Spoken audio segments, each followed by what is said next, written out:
पिछली बार हमने राहुल और प्रिया के सपने की बात की थी, अपना घर, और कैसे राहुल के दोस्त अमित ने उसे एक जादुई शब्द बताया था, DCF। हमने जाना था कि DCF हमें भविष्य की कमाई को आज की कीमत में बदलने में मदद करता है।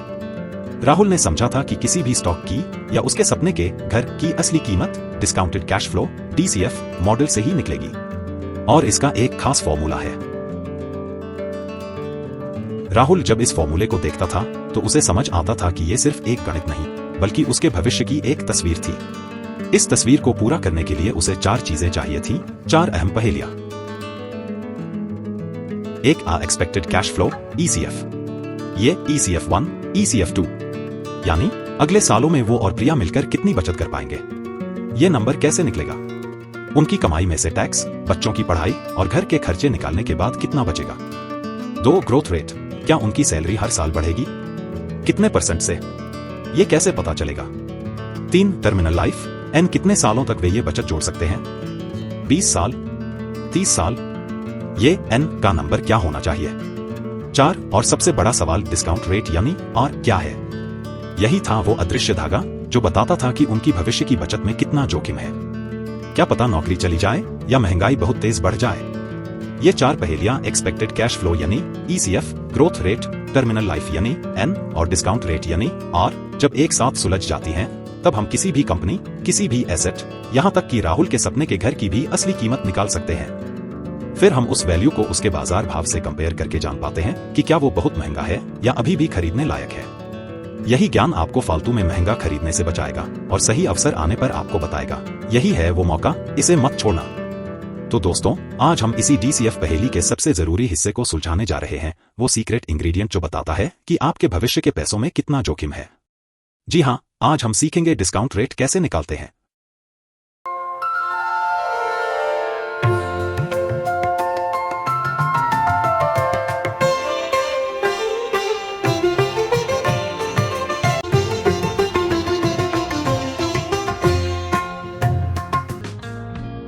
नमस्कार दोस्तों, टुवर्ड्स समृद्धि में आप सभी का एक बार फिर स्वागत है। दोस्तों, आसान भाषा में समझो, कोई भी कंपनी, कोई भी स्टॉक, वो एक तरह का एसेट होता है।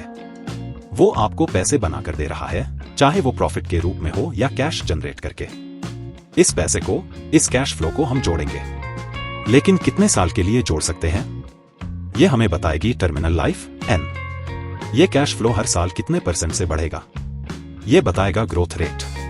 और ये कैश फ्लो असल में कितना होगा, ये निकालना भी सीखेंगे, मतलब कुल कमाई में से टैक्स, कंपनी की ग्रोथ पर खर्च और कर्ज चुकाने के बाद कितना कैश बचता है।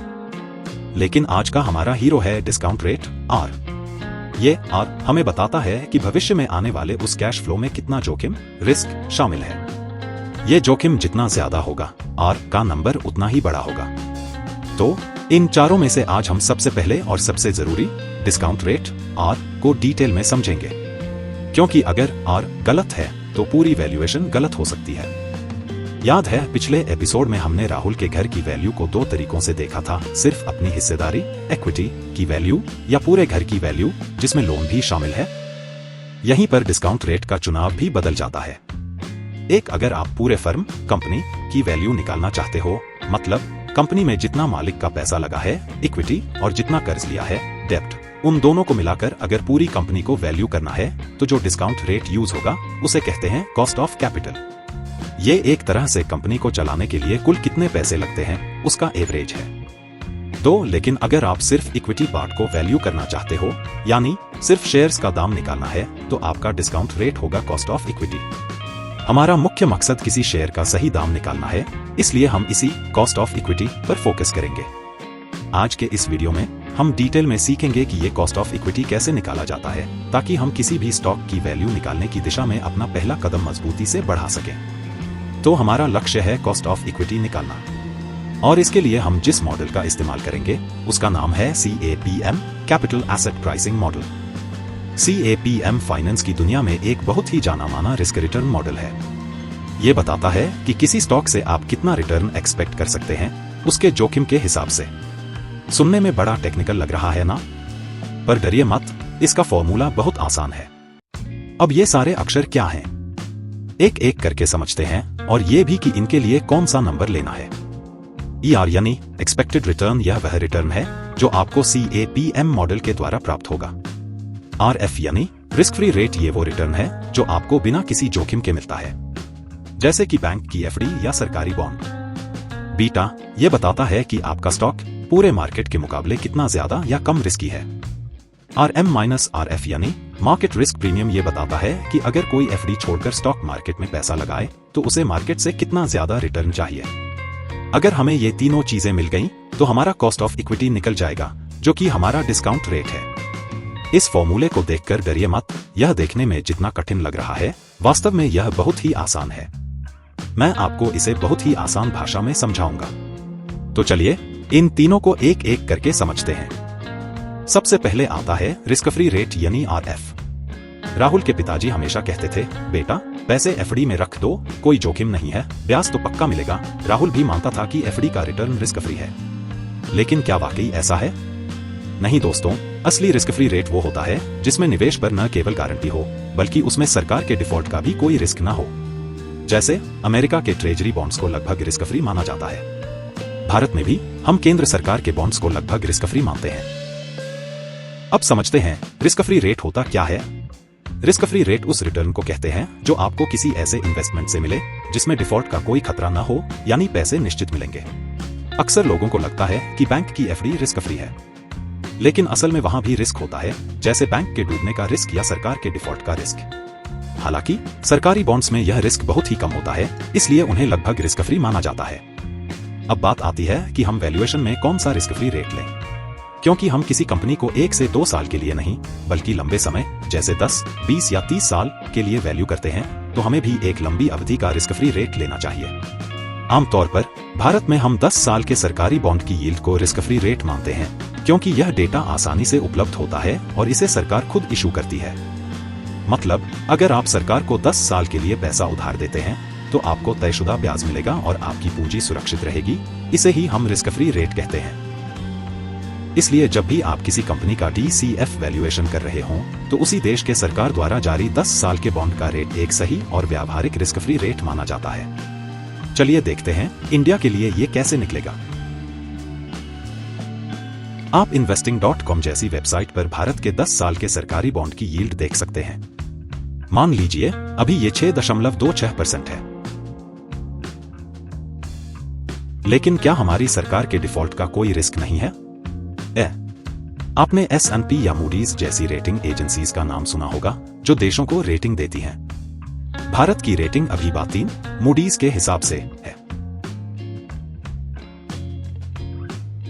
इस रेटिंग के हिसाब से एक डिफॉल्ट रिस्क तय होता है। Baa3 रेटिंग के लिए लगभग 2% या 200 बेसिस पॉइंट का डिफॉल्ट रिस्क होता है। तो हमारा असली रिस्क फ्री रेट RF क्या होगा? RF इक्वल टू 10 साल का सरकारी बॉन्ड यील्ड माइनस देश का डिफॉल्ट रिस्क, यानी 6.26% माइनस 2%। लीजिए हमारा पहला नंबर मिल गया, RF इक्वल टू 4.26%। अब आता है दूसरा नंबर बीटा। राहुल को याद आया जब वो शेयर मार्केट में नया था तो एक स्टॉक खरीदा था। जब निफ्टी पूरा मार्केट 10% ऊपर जाता था तो उसका स्टॉक 20% उछलता था। राहुल खुश हो जाता था। पर जब निफ्टी 10% गिरता था तो उसका स्टॉक 20% गिर जाता था। राहुल का दिल बैठ जाता था। अमित ने समझाया था, राहुल ये तेरा स्टॉक ज्यादा बीटा वाला है। बीटा क्या होता है? ये आपको बताता है कि आपका स्टॉक मार्केट इंडेक्स जैसे निफ्टी या सेंसेक्स के मुकाबले कितना ज्यादा या कम वॉलेटाइल उतार चढ़ाव वाला है। अगर किसी स्टॉक का बीटा 1 है तो वो मार्केट के साथ साथ चलता है। मार्केट 10% बढ़ा, वो भी 10% बढ़ा। अगर बीटा 2 है तो वो मार्केट से 2 गुना वॉलेटाइल है। मार्केट 10% गिरा तो वो 20% गिरेगा। अगर बीटा 0.5 आधा है तो वो मार्केट से आधा वॉलेटाइल है। मार्केट 10% गिरा तो वो सिर्फ 5% गिरेगा। आप किसी भी शेयर का बीटा वैल्यू गूगल पर सर्च कर सकते हैं। जैसे अगर आप beta value of state bank of India type करेंगे तो आपको लगभग 1.73 मिलेगा। इसका मतलब है कि अगर निफ्टी 1% ऊपर या नीचे होता है तो स्टेट बैंक ऑफ इंडिया का स्टॉक औसतन 1.73% ऊपर या नीचे होता है। इसी तरह आपको जिस स्टॉक का बीटा वैल्यू चाहिए, बस गूगल करने पर उसका बीटा वैल्यू आसानी से मिल जाएगा। तो अब हमें बीटा वैल्यू भी मिल गया। अब आखिरी और तीसरा नंबर मार्केट रिस्क प्रीमियम यानी RM-RF। राहुल के पड़ोसी शर्मा जी ने अपनी सारी सेविंग एफडी में रखी हुई थी, क्योंकि उन्हें 4.26% हमारा RF का पक्का रिटर्न मिल रहा था। राहुल ने सोचा, अगर मैं शर्मा जी से कहूं कि आप अपनी सारी एफडी तोड़कर शेयर मार्केट में पैसा लगा दो, तो वो कितना एक्स्ट्रा रिटर्न चाहेंगे ताकि वो ये जोखिम उठाए। यही है दोस्तों मार्केट रिस्क प्रीमियम। ये वो एक्स्ट्रा रिटर्न है जो एक इन्वेस्टर चाहता है एफडी जैसे सुरक्षित निवेश को छोड़कर स्टॉक मार्केट जैसे जोखिम भरे निवेश में पैसा लगाने के लिए। इसे कैसे निकालते हैं? आप सेंसेक्स या निफ्टी का लंबे समय का औसत return, long term average return देखिए। पिछले 20 से 30 सालों में भारतीय शेयर बाजार ने औसतन लगभग 13% का रिटर्न दिया है, यानी RM हो गया 13%। इसमें से हम अपने रिस्क फ्री रेट RF को घटा देंगे, क्योंकि 4.26% तो हमें बिना जोखिम के मिल ही रहा था। तो market risk premium equal to market का long term return minus risk free rate, यानी 13% माइनस 4.26% इक्वल टू 8.74%। यानी एक औसत भारतीय इन्वेस्टर को कम से कम 8.74% का एक्स्ट्रा रिटर्न चाहिए एफडी छोड़कर शेयर मार्केट में आने के लिए। इसीलिए कहा जाता है कि किसी भी कंपनी का रिटर्न ऑन इक्विटी ROE 13% से ज्यादा होना चाहिए। अगर कोई कंपनी 13% से कम का ROE दे रही है तो उससे अच्छा तो इंडेक्स फंड में इन्वेस्ट कर दो, क्योंकि वो भी लगभग इतना ही दे रहा है। क्यों उस स्टॉक का जोखिम उठाए? तो दोस्तों, अब हमारे पास CAPM फॉर्मूले के तीनों नंबर हैं। RF यानी रिस्क फ्री रेट 4.26%। आपके स्टॉक का बीटा जो आपको गूगल पर मिल जाएगा, जैसे स्टेट बैंक ऑफ इंडिया के लिए 1.73। RM-RF market risk premium 8.74%। मतलब अब हम बड़ी आसानी से किसी भी स्टॉक का कॉस्ट ऑफ इक्विटी निकाल सकते हैं, और यही हमारा डिस्काउंट रेट यानी R होता है। उदाहरण के तौर पर हम आसानी से स्टेट बैंक ऑफ इंडिया का कॉस्ट ऑफ इक्विटी निकाल सकते हैं, जो कि हमारा डिस्काउंट रेट यानी R होता है। तो स्टेट बैंक ऑफ इंडिया जैसी कंपनी के लिए हमारा डिस्काउंट रेट लगभग 19.38% होगा। एक बात ध्यान से समझिएगा, अगर किसी स्टॉक का बीटा 1 है तो उसका कॉस्ट ऑफ इक्विटी लगभग 13% ही आएगा। लेकिन अगर बीटा 2 है, जैसे कोई बहुत तेजी से बढ़ने वाला और जोखिम भरा स्टॉक, तो उसका कॉस्ट ऑफ इक्विटी बहुत ज्यादा आएगा। इसका क्या मतलब है? जितना ज्यादा बीटा उतना ज्यादा डिस्काउंट रेट, और DCF फॉर्मूले में डिस्काउंट रेट R नीचे आता है भाग में। तो जितना बड़ा R होगा उतनी ही कम उस कंपनी की वैल्यू होगी, क्योंकि ज्यादा R का मतलब है ज्यादा जोखिम, और ज्यादा जोखिम वाली कंपनी की कीमत कम लगाई जाती है। तो कम बीटा वाले स्टॉक जो कम वोलेटाइल होते हैं का डिस्काउंट रेट कम होगा, जिससे उनकी DCF वैल्यू ज्यादा आएगी, और ज्यादा बीटा वाले स्टॉक का डिस्काउंट रेट ज्यादा होगा, जिससे उनकी DCF वैल्यू कम आएगी। ये सीधी सीधी बात समझ में आती है ना? तो अब बात हुई कॉस्ट ऑफ इक्विटी की, जो तब यूज होती है जब हमें सिर्फ शेयर यानी इक्विटी की वैल्यू निकालनी हो। लेकिन अगर हमें पूरी कंपनी इक्विटी प्लस डेट की वैल्यू निकालनी हो तो हमें चाहिए होता है कॉस्ट ऑफ कैपिटल। फिलहाल हमारा फोकस सिर्फ इक्विटी वैल्यू पर है, इसलिए हमने कॉस्ट ऑफ इक्विटी को डिटेल में समझा। तो दोस्तों, आज हमने DCF मॉडल के लिए सबसे पहला और सबसे जरूरी नंबर निकालना सीख लिया है, discount rate, cost of equity. हमने CAPM मॉडल को समझा, RF, बीटा और मार्केट रिस्क प्रीमियम को जाना। अब राहुल के पास DCF फॉर्मूले का R नंबर आ गया है।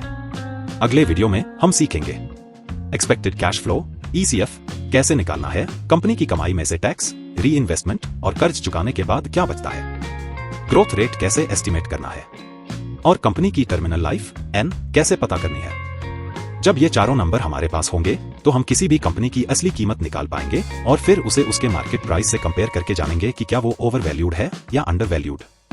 यह सफर थोड़ा मुश्किल लग सकता है, लेकिन विश्वास मानिए ये बहुत काम आएगा। जब हम इसी फॉर्मूले को एक्सेल में सेट करेंगे तो बस चुटकियों में हम किसी भी कंपनी का वास्तविक मूल्य निकाल पाएंगे। नोट्स बनाते रहिए और इसे बार बार देखिए। अगर आपको यह कहानी और ये तरीका पसंद आया हो तो इस वीडियो को लाइक करें, अपने दोस्तों और परिवार के साथ शेयर करें, और हमारे चैनल टुवर्ड्स समृद्धि को सब्सक्राइब करना न भूलें। मिलते हैं अगले वीडियो में, जहां हम राहुल के सपने को एक कदम और करीब लाएंगे और आपको अपने निवेश का असली वैल्यू निकालना सिखाएंगे। तब तक के लिए सीखते रहिए, आगे बढ़ते रहिए और अपनी समृद्धि की ओर कदम बढ़ाते रहिए। जय हिंद।